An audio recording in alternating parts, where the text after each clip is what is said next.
The story of the 21 gun salute goes back to over 150 years. Under the British. So listen closely when the President unfurls the national flag on January 26 this year. You will hear the national anthem playing, and in the background there will be the unmistakable booms of artillery guns firing. 7 artillery guns will be fired in 3 rounds at an interval of 2.25 seconds each to cover the entire 52-second duration of the national anthem. The 21 gun salute, as it is called, has been a constant feature of all our Republic days. A day of patriotic fervor, parade and celebration. Once upon a time, in Delhi, these guns were the focal point of all eyes. So much so that the people were employed by the Indian Maharajas to listen carefully and count the exact number of shots that were fired from their barrels. After all, it was a measure of their public stature and therefore serious business. The story of the 21 gun salute goes back to over 150 years. Under the British, Delhi witnessed 3 occasions of unabashed displays of colonial power and grandeur. These were called as the Imperial Durbars, or assemblages, that were held in 1877, 1903 and 1911. The Darbar of 1911 was particularly significant due to the presence of King George V and Queen Mary, who reviewed a parade of 50,000 British and Indian troops that is said to have stretched over 5 kilometers. The Darbars were organized primarily with the intention of ensuring the loyalty of the Indian princes. So one of the principal indicators of status in the hierarchy was the gun salute. The East India Company decided who among the Indian princes were entitled to a gun salute of 11 or more, and that only they were to be addressed as His Highness.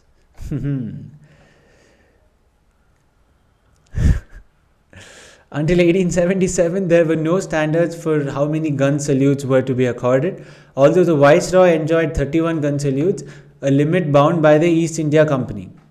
Rulers of some princely states decreed highest salutes within their home turf.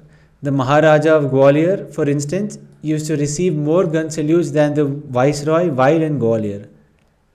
During the Darbar of 1877, a new order was issued by the Viceroy, on advice of the British government in London, whereby the gun salute for the British monarch was fixed at 101 and for the Viceroy of India 31. All Indian rulers were arranged in hierarchies of 21, 19, 17, 15, 11 and 9 gun salutes depending on their relationship with the British Raj.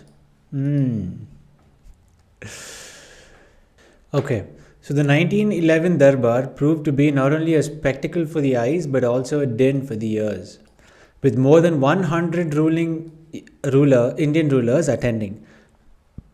The cannons were firing almost the entire day. Only 3 princely states were given the highest honor of 21 gun salutes: the Maharaja Gaikwad of Baroda state, Maharaja of Mysore, and the Nizam of Hyderabad. The name of the Maharaja Scindia of Gwalior was added in 1917 and the Maharaja of Jammu Kashmir in 1921. These gun salutes came to such a dominant and defining indicator of status that the princely states whose rulers were accorded gun salutes came to be referred as the salute states. At the time of independence, there were about 118 salute states among 565 in our country. The system of salute states continued until 1971 when Privy purses were abolished. So Privy purses were the Privy purse is basically a private income or allowance given to a monarch or former royal family. Right after we got independence, there were still a lot of places which were ruled by certain kings and certain dynasties that they had their own kingdoms and things like that. But we had to get all of them under the map of India that we see today. What Sardar Vallabhbhai Patel ji did was, so he was called as the Bismarck of India because he was the one who worked the hardest toward the unification of India, and Bismarck was known in history for the unification of Germany and things like that. So So Sardar Vallabhbhai Patel, he went to every kingdom, he went to every dynasty, and where all these kings and Maharajas and Maharanis were. He went and he spoke to all of them, and he's like, okay, there was one deal that was reached, that they would continue a privy purse. Yeah, it's a privy purse. Yeah. So in India, the privy purse was the payment made to the ruling families of princely states in India. So what Sardar Vallabhbhai Patel, when he went to different places, he had to strike deals with every single person. So what he did was, he basically told them that, we'll be giving you a certain allowance, and allowances and things like that, so that you can, take care of your monarchy, and have that whatever nostalgia of your old kingdom dynasties and things like that. So this was paid to the royal families until 1971, when the 26th Amendment of the Constitution was passed. And this amendment to the Constitution was a highly debated one, because it was during the reign of Mrs. Indira Gandhi, and she was the one woman who had who had that courage and bravery, or so, if I may, to go and tell that, no way, we're not going to pay these kingdoms. We got independence 24 years ago, 1947 to 1971, and no way we're going to continue that practice from now, because it was costing a lot to the Indian exchequer, because it had to be paid from the taxes of Indian people, and things like that. So the privy purse was intended to help the rulers and their families maintain their lifestyle. It was abolished to promote equality and remove the vestiges of the feudal system. Mrs. Indira Gandhi.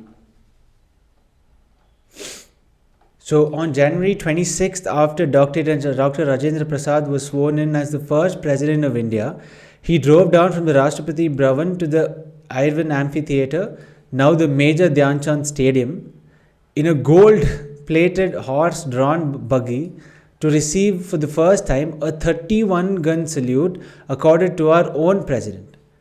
Eventually, 21 became an international norm. After 1971, the 21-gun salute came to be the highest honor accorded to our president and visiting heads of state. Apart from the salute being given whenever a new president is sworn in, it is also given on select occasions such as the Republic Day. Over time, the symbolism of the gun salute has also changed. The salute now no longer denotes position in a colonial hierarchy. Rather, the salute is now an acknowledgement of the sovereignty of our people. When the guns boom during the national anthem on Republic Day, their sound is a mark of respect both to our president as the head of our state and our national flag. The guns boom now not for our ruler and Maharajas, but for us, the people. Very well written article from the Hindu business line by Praveen Siddharth, who was the private secretary to the President of India at Rashtrapati Bhavan.